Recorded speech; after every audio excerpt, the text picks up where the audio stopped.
नमस्कार दोस्तों, इस वीडियो में आपका हार्दिक स्वागत है। मैं हूं पत्रकार योगेंद्र योगी। दोस्तों, भारत के विदेश मंत्री एस जयशंकर ने चेला और गुरु की एक साथ जमकर धुनाई कर दी और ऐसी तगड़ी क्लास लगाई कि जितने भी मेहमान थे वो सब देखते रह गए कि जयशंकर ने क्या कमाल कर दिया। जी हाँ, मैं बात कर रहा हूं विदेश मंत्री एस जयशंकर की पाकिस्तान में हो रही एससीओ की बैठक की। एससीओ यानी कि शंघाई कॉरपोरेशन की जो बैठक है वो पाकिस्तान में चल रही है और इस बैठक में भारत की तरफ से विदेश मंत्री एस जयशंकर ने शिरकत की है। एस जयशंकर ने बैठक के दौरान, जिसमें चीन, पाकिस्तान, भारत और जो तमाम एससीओ के जो मुल्क हैं वो वहां मौजूद थे, जिसमें चीन के प्रधानमंत्री और पाकिस्तान के प्रधानमंत्री शहबाज शरीफ भी वहां मौजूद थे। उनके सामने जयशंकर ने जो खरी खोटी उनको सुनाई है और ये बताया है कि एक तो दो चीजें इससे स्पष्ट है कि भारत बेबाकी से अपनी बात रखता है, किसी से डरता और दबता नहीं है। दूसरी बात, भारत पड़ोसी देशों से अच्छे रिश्ते रखना चाहता है, लेकिन किस कीमत पे।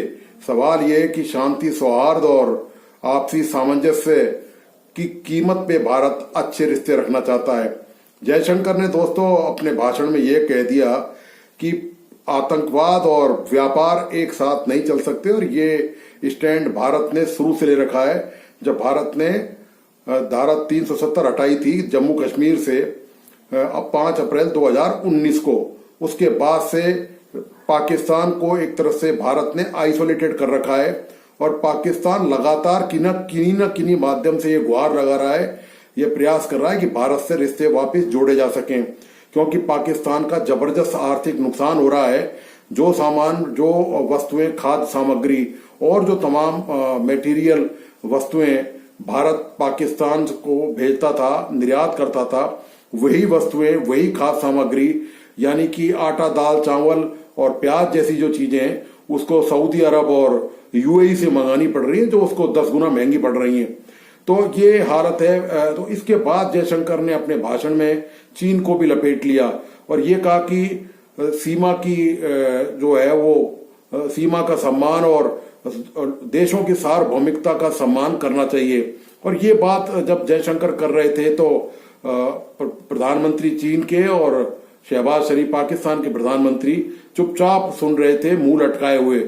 और जयशंकर ने खरी खोटी सुनाने में कसर कोई बाकी नहीं रखी। बिल्कुल साफ साफ शब्दों में उन्होंने चेता दिया दोनों देशों को। ये चेला आप जानते ही हैं कि पाकिस्तान है और गुरु जो है इसका वो चीन है, ये आपको पता ही है। उन गुरु चेलों की ऐसी हालत उन मेहमानों के सामने कर दी जो और बाकी जो देशों से आए हैं उनके सामने इनकी जबरदस्त जयशंकर ने धुलाई करी।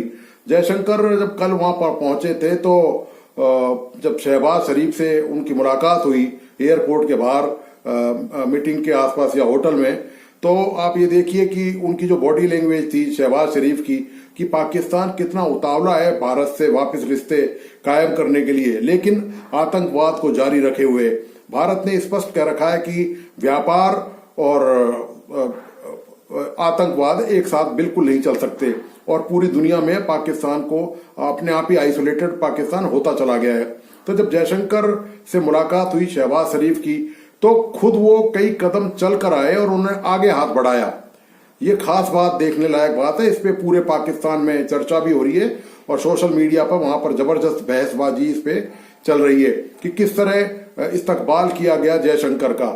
और इसी प्रकार दूसरी बार हाथ मिलाया शहबाज शरीफ ने आज मीटिंग स्थल पर, वहां पर जो सबसे वो सम्मान कर रहे थे। और इस तरह से ये जो पूरी एससीओ की मीटिंग है ये चलेगी। आज अंतिम दिन है शायद इसका, तो ये चल रही है मीटिंग यहाँ पर और इसका मुद्दा यही है कि आपसी सहयोग, आतंकवाद के खिलाफ और साइबर क्राइम के खिलाफ और जो आईटी टेक्नोलॉजी है उसका आपस में ट्रांसफर करना, ये इस तरह के तमाम मुद्दे हैं। इससे पहले पिछले साल गोवा में भी ये एससीओ की मीटिंग हुई थी, शंघाई कॉरपोरेशन की, इसकी मीटिंग हो चुकी है और ये हर साल ये मीटिंग होती है और कोरोना काल में वर्चुअल मीटिंग हुई थी इसकी।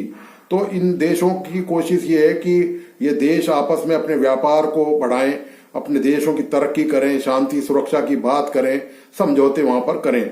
लेकिन पाकिस्तान और चीन आप जानते हैं कि लगातार जो उनकी हरकतें हैं, जो पीठ पीछे जो खंजर घोंपने का काम, हालांकि भारत ने भी उसका जवाब हमेशा उतनी दृढ़ता से और मजबूती से दिया है चीन को।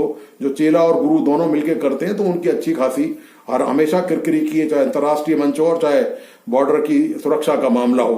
तो ये बैठक में रहा दोस्तों। अभी माहौल पूरे पाकिस्तान में एससीओ को लेकर है और जयशंकर को लेकर जबरदस्त चर्चाएं हैं पाकिस्तान में। और जयशंकर जब भारत से गए थे तो उन्होंने दोस्तों साफ साफ कह दिया था कि भारत वो केवल एससीओ की बैठक में भाग लेने जा रहे हैं। उनका इरादा बिल्कुल भी नहीं है जरा भी कि पाकिस्तान से द्विपक्षीय वार्ता की जाए और जो बर्फ जो जमी हुई है रिश्तों में वो कहीं भी पिघल सके। ये जयशंकर का साफ मैसेज था। इसके बावजूद भी पाकिस्तान मीडिया तरह तरह के कयास लगा रहा है। सोशल मीडिया पर वहां पर बहुत तरह के बहस मुबाहिसे और चर्चाएं लगातार हो रही हैं। तो देखना यह लगता यही है कि ये बर्फ पिघलेगी नहीं, क्योंकि पाकिस्तान जिस तरह से जो हरकतें कर रहा है, जो हरकतें पाकिस्तान ने पूर्व में की हैं और जो लगातार वो जारी है, और आतंकवाद के खिलाफ एक लाइन भी वो बोलने को तैयार नहीं है। ये अलग बात है कि सर्वाधिक मार पाकिस्तान खुद जिसने वो बीज बोया था वो फसल और जो पेड़ बन गया है और वो उसी को काटने में लग रहा है। पाकिस्तान खुद अब शापित हो चुका है आतंकवाद से। तो ये हालत है पाकिस्तान की। तो लगता नहीं है कि जयशंकर अपना मैसेज देने में एससीओ की बैठक में पूरी दुनिया को कामयाब रहे और दूसरे देशों को भी बताया कि ये तमाम मुद्दे हैं, ये जब तक इनका सॉल्यूशन नहीं होगा, निराकरण नहीं होगा, तो ये जो एससीओ जो है एक और जो संगठन है, इसका रियल उद्देश्य भी हम प्राप्त नहीं कर सकते। तो दोस्तों, आपको आज का ये विश्लेषण कैसा लगा, प्लीज अपने लाइक्स और कमेंट के साथ मुझे जरूर बताइए। इस वीडियो को अपने दोस्तों और परिजनों को शेयर करें और प्लीज इस YouTube चैनल को सब्सक्राइब करें और बेल आइकॉन का बटन दबाएं। धन्यवाद, नमस्कार।